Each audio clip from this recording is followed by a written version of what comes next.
RSA यानी कि road side assistance, अर्थात कहीं भी आपकी गाड़ी ख़राब होगी तो कंपनी आपकी मदद के लिए रोड पर आपके साथ होगी। जहां आपकी गाड़ी ख़राब हो गई वहीं आपके पास आ जाएगी और आपकी गाड़ी को रिपेयर कर देगी। आपकी गाड़ी को अगर रिपेयर करने की स्थिति में ना हो तो वो नज़दीक के शोरूम, जो 40-50 किलोमीटर के अंदर जो भी शोरूम रहेगा, उस शोरूम में पहुंचा दिया जाएगा। तो मुझे पहले ये फैसिनेटिंग लगा कि RSA क्या है, RSA क्या है, रोड साइड असिस्टेंस क्या है। तो मैंने शुरू में सोचा क्या है क्या नहीं है, लेकिन मेरे मन में आया कि अगर ऐसा कुछ होता है, क्योंकि ये एक भारी गाड़ी है, इसमें ट्यूबलेस टायर कंपनी नहीं बनाती है और इस मॉडल को कंपनी डिसकंटिन्यू भी कर रही है। तो मेरे को तो 2 पॉलिसी के बारे में बताया गया था, तो हमने सोचा कि चलो एक पॉलिसी ले लेते हैं। तो हमने 3 साल वाली पॉलिसी जो है 1500 के अंदर ही आता है, हमने ले लिया।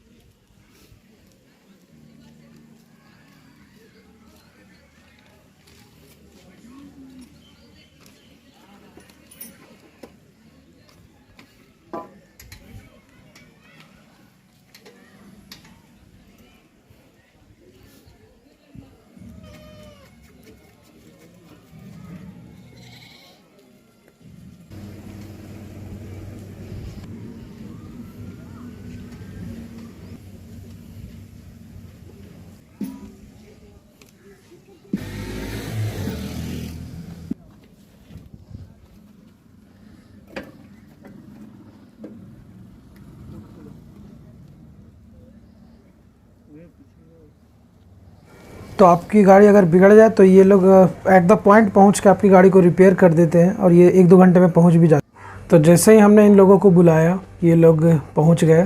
2 घंटा लगे इन्हें आने में, क्योंकि शोरूम यहाँ से 50 किलोमीटर दूर है।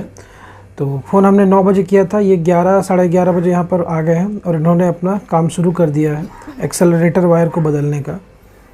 तो इन्होंने पहले सीट को खोला है और बैटरी बॉक्स को वहाँ पे थोड़ा डिसलोकेट कर दिया है और यहाँ 2 नटों को, जो टंकी को चेचिस से जोड़ते हैं, उन 2 नटों को ये खोल ले रहे हैं।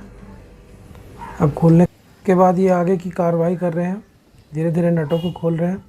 और उसके बाद यहाँ पे आप लोग देख सकते हैं बैटरी का जो बॉक्स है, बैटरी का बॉक्स को थोड़ा सा निकाल लिया गया है ताकि जो सीट है उसे उचका के टंकी को बाहर निकाल लिया जाए, क्योंकि टंकी के नीचे जो चेचिस गया है, चेसी, उसी के थ्रू ये केबल जाती है और आगे जो हेडलाइट का जो हुड है उसी से एक जो छेद दिया हुआ है उसी से ये निकलती है। तो ये थोड़ा डिफ़िकल्ट हो जाता है क्योंकि ये जो वायर है बहुत ही कॉम्प्लिकेटेड रास्तों से गुजरता है, इसलिए टंकी को खोलना पड़ता है और टंकी को खोलने के लिए पहले सीट को खोलना पड़ता है। तो ये लोग टंकी और सीट दोनों को खोल रहे हैं।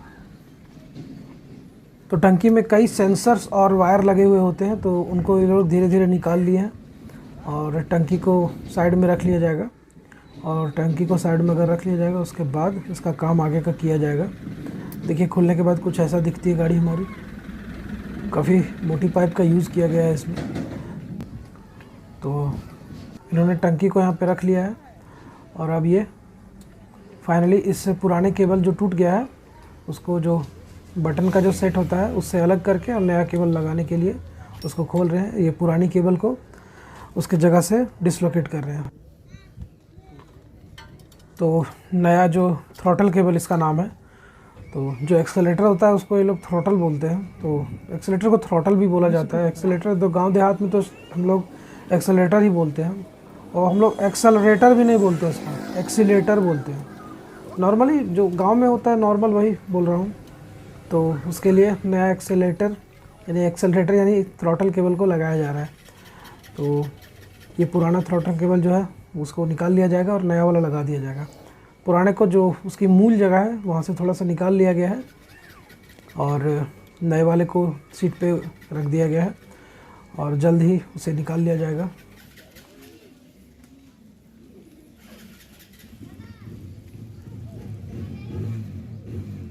तो क्योंकि हमने इसकी एक्सटेंडेड वारंटी भी 3 साल के लिए ली हुई है, तो कभी भी हम लोग इसका रिपेयर वगैरह करवाते हैं तो जेन्युइन रॉयल एनफील्ड के शोरूम वगैरह में ही या फिर वर्कशॉप में ही इसको रिपेयर करवाते हैं, क्योंकि हम लोग को पता है कि अगर हम लोग ऐसा नहीं करेंगे तो जो भी इनकी मैकेनिक जो वगैरह होते हैं रॉयल एनफील्ड के, वे लोगों को रांची वगैरह में जो भी बड़ी बड़ी जगहों होते हैं उनमें उन लोग को बुलाया जाता है और उनको ट्रेनिंग भी दी जाती है इन सब के लिए।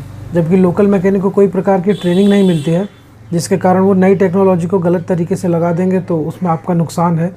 1 इंच भी अगर गलत तरीके से लग गया तो आपका नुकसान है दोस्तों। तो इसलिए मैं आपको बता दे रहा हूँ कि कभी भी आप गाड़ी को रिपेयर करवाएं तो उसको जेन्युइन वर्कशॉप में ही रिपेयर करवाएं और जेन्युइन लोगों के साथ ही रिपेयर करवाएं, नहीं तो आपका नुकसान होगा, आपके पैसों का भी नुकसान होगा, प्लस में सही से नहीं लगने पे आपके इंजन का भी नुकसान हो सकता है। एक तार 1 mm भी दायां बायां अगर हो जाए तो वो अपने सही जो उसका सेटिंग है उससे वो गड़बड़ा जाएगा। तो जैसा कि आप लोग अभी देख सकते हैं कि तार को उसके छेद से जो है, हुड में जो छेद है उससे निकाल लिया गया है और उसको जो सेट आता है बटन सेट उसमें लगा दिया जा रहा है।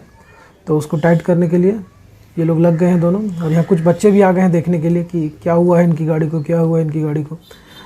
तो वही, और यहाँ पे जो थ्रॉटल केबल का प्राइस जो है वो 160 रुपये इसमें लिखा हुआ है, तो मुझे 160 रुपये ही देने पड़े।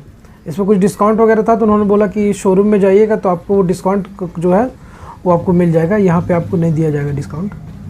तो मैंने बोला चलो ठीक है कोई बात नहीं, शोरूम में दोबारा जब जाएंगे वर्कशॉप में जाएंगे तो डिस्काउंट जो होता है 2 या 3 या 4% का जो भी है तो हम लोग वहाँ जाके ले लेंगे। कभी कभी 10% का डिस्काउंट आता है पार्ट्स पे।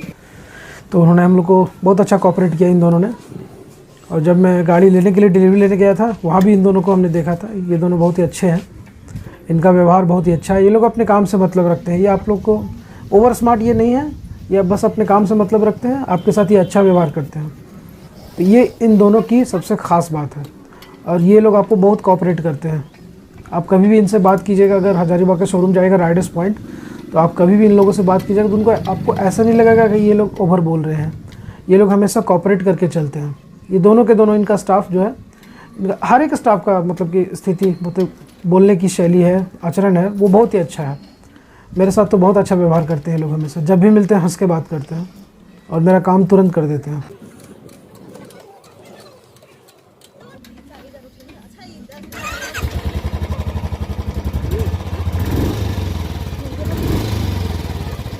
तो अब सीट को ये टाइट कर रहे हैं, तो और सीट को टाइट करने के बाद इनका काम हो गया। अब इन लोगों ने फीडबैक के लिए बोला कि सर अगर आप चलाना चाहते हैं तो आप चला के देख सकते हैं। तो उन्होंने बोला नहीं सर, आप अगर अभी चलाना चाहो तो आप चला के देख सकते हो, अगर आपको कोई और प्रॉब्लम है तो उसको भी हम लोग यहीं पे रिपेयर कर सकते हैं, ऐसा कोई बात नहीं है। तो मैंने बोला ठीक है। फिर मैंने एक छोटी सी राइड ली। उसके बाद उन्होंने बोला कि एक फ़ीडबैक वीडियो बनाना है, तो मैंने बोला ठीक है कि चलो बना लियो आप लोग। तो फीडबैक वीडियो में मुझे ज़्यादा कुछ नहीं पूछा गया, बस पूछा गया कि सर आप क्या सेटिस्फाई हैं इस सर्विस से। तो मैंने बोला, मैं बहुत ही खुश होकर बोला कि हाँ बिल्कुल, क्योंकि आपने बहुत ही फैंटास्टिक कार्य किया हुआ है। तो फिर उन्होंने बोला कि और 1-2 क्वेश्चन उन्होंने पूछा कि आपको कैसा लगा। तो मैंने बोला बहुत अच्छा लगा कि कम से कम टाइम पे आके आप लोगों ने रिपेयर कर दिया। जब भी फ़ोन मैं करता हूँ तो ये लोग टाइम पे आके रिपेयर कर देंगे, ऐसा उन्होंने बताया। और उसके बाद उन्होंने कंफर्म किया कि आपकी पॉलिसी 1 साल की है कि 3 साल की है। फिर उन्होंने बताया मुझे कि आपकी 3 साल की पॉलिसी है जो कि 2025 तक चलेगा, वही नवंबर-दिसंबर के आसपास। यानी कि 3 साल की पॉलिसी है तो 365 × 3 डेज़ कवर होगा। उसके बाद फिर ये लोग अपना काम करके जब जाने लगे तो मैंने उनसे पूछा कि GT जो 650 आई हुई है नई वाली, तो क्या वो आ गई है। तो उन्होंने बोला कि ये तो नहीं, लेकिन मीटियोर आ गई है शोरूम पे, डिस्प्ले में लगी हुई है, अगर आप देखना चाहें तो उसको देख सकते हैं। उसके बाद उन्होंने एक आगे से और एक पीछे से गाड़ी की फ़ोटो भी ली। उसके बाद उन्होंने गाड़ी की कंडीशन क्या है, मीटर में कितना उठा है, इन सब की भी फ़ोटो ली। तो पहले उन्होंने लिया कि क्या रिपेयर हुआ है, उसका फ़ोटो उन्होंने लिया। उसके बाद और सब इंजन का चेचिस नंबर जो होता है, जो लिखा हुआ होता है, तो चेचिस नंबर उन्होंने अपने मोबाइल में फ़ोटो खींचा। और इसके अलावा उन्होंने जो मीटर होता है कि कितना किलोमीटर चला हुआ है, उसका एक फ़ोटो लिया। और उसके बाद उन्होंने बोला कि ठीक है सर, हम लोग चलते हैं। एक क्वेश्चन पूछना था, जो 650 सीसी वाला GT कॉन्टिनेंटल आया हुआ है, आ गया अभी तक डिस्प्ले में है? मेट्रो 650। अच्छा, नहीं वो GT में नया एलॉय व्हील्स वाला 650। हाँ आ रहा, आया नहीं वो अभी। अच्छा, अभी मेट्रो का 650 आ गया मेरे पास। तो डिस्प्ले में है क्या वहाँ? डिस्प्ले में लगेगा 24 तारीख के बाद। 24 तारीख में। फीडबैक भी लिया गया था, तो फीडबैक का वीडियो ले लिया गया है।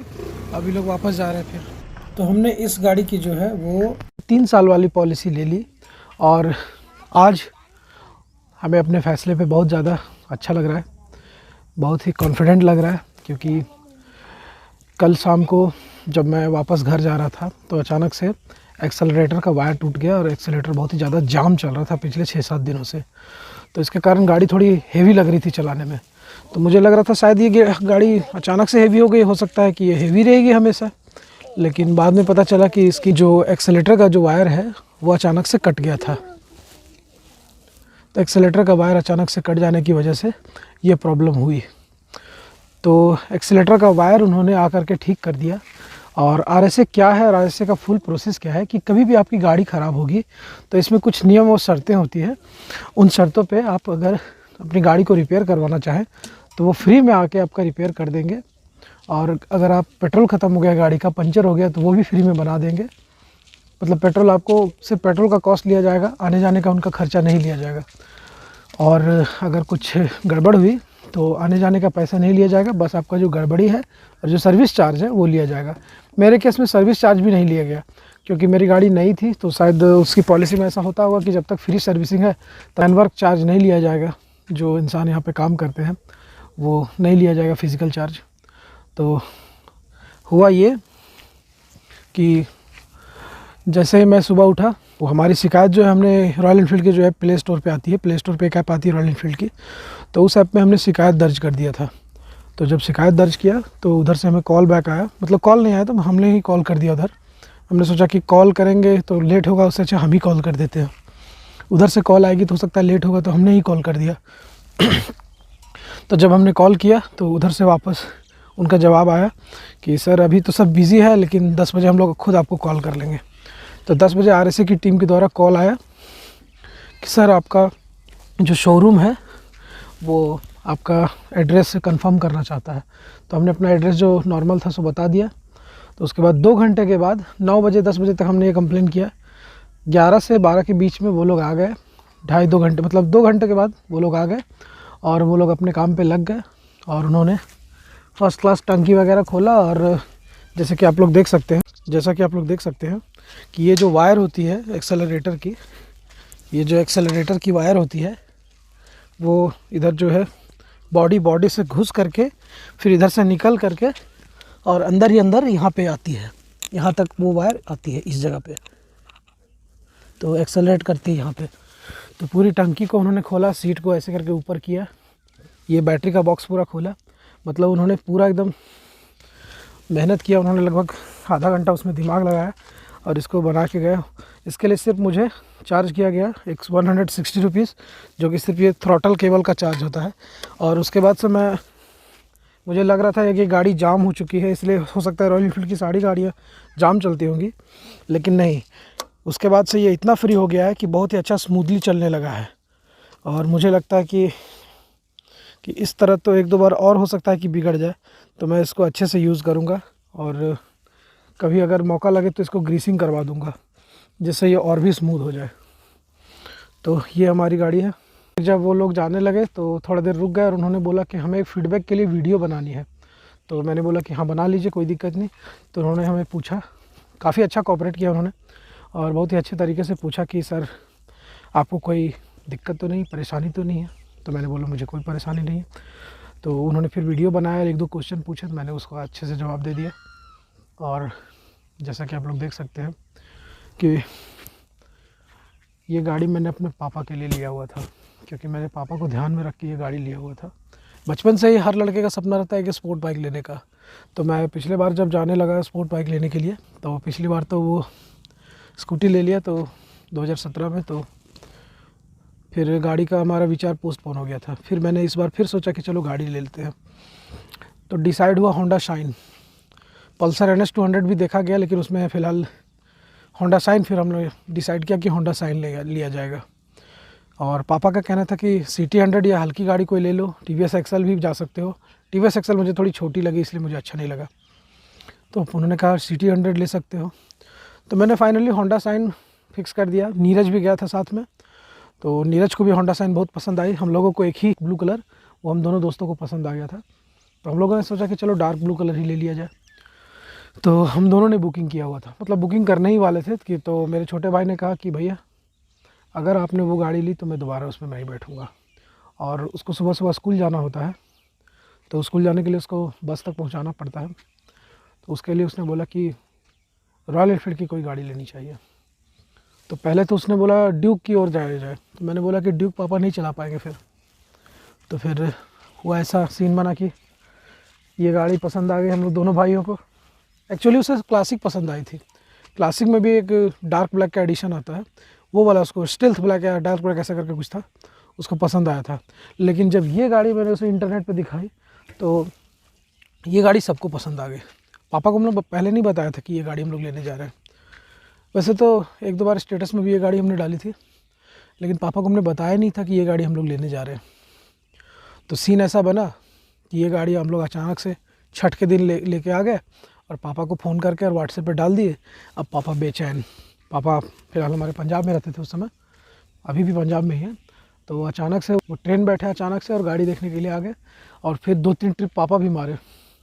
पापा ने 100 किलोमीटर का एक ट्रिप मारा, दूसरा ट्रिप भी 50 किलोमीटर का मारा, और तीसरा पुनई मंदिर जो हम लोग गए थे, जो व्लॉग में हमने आपको दिखाया था, जिसमें मैं अपने एक बगल के भाई है उसका स्प्लेंडर से गया था मैं। तो उनको गाड़ी बहुत ही पसंद आई। और फिलहाल ये रॉयल एनफील्ड की इकलौती ऐसी गाड़ी है जिसमें सेल्फ स्टार्ट और किक दोनों पे है। ये आपको किक स्टार्ट भी इसमें देखने को मिल जाएगा और यहाँ पे सेल्फ स्टार्ट भी आपको देखने को मिल जाएगा, तो ये सबसे बड़ी खूबी है कि इसमें किक स्टार्ट और सेल्फ स्टार्ट दोनों है। और भी बताएंगे। नेक्स्ट वीडियो जो आने वाला है वो इस गाड़ी के डिसएडवांटेज के बारे में आने वाला है, क्योंकि एडवांटेज मैंने 2 वीडियो में बताया है आपको, एक इस वाले वीडियो में, एक अगले वाले वीडियो में। तो अगले वीडियो जो आएगा वो कंपेयर या डिसएडवांटेज या फिर टॉप 5 फ़ायदे और नुकसान के बारे में आएगा। थैंक यू गाइस कि पिछले वीडियो में आपने धमाल मचा दिया, कमाल कर दिया, बहुत ही अच्छा रिस्पांस मिला है। 3000 व्यूज़ आ गया पिछला वीडियो में। मेरे किसी भी वीडियो में 300, 400, 500 से ज़्यादा व्यूज़ नहीं आया था, लेकिन उस वाले में बहुत ही अच्छा व्यूज़ गया। आपका बहुत बहुत धन्यवाद। तो इस वीडियो में हम लोग टारगेट करते हैं कि कम से कम 100 लाइक्स का, ज़्यादा नहीं 100 लाइक्स का। अब देखते हैं कि आप लोग कर पाते हैं कि नहीं, मुझे पक्का पता है कि आप लोग कर दोगे। Thank you. फिर चलते हैं, मिलते हैं नेक्स्ट वीडियो में। तब तक आप लोग नज़ारा ले सकते हैं यहाँ का।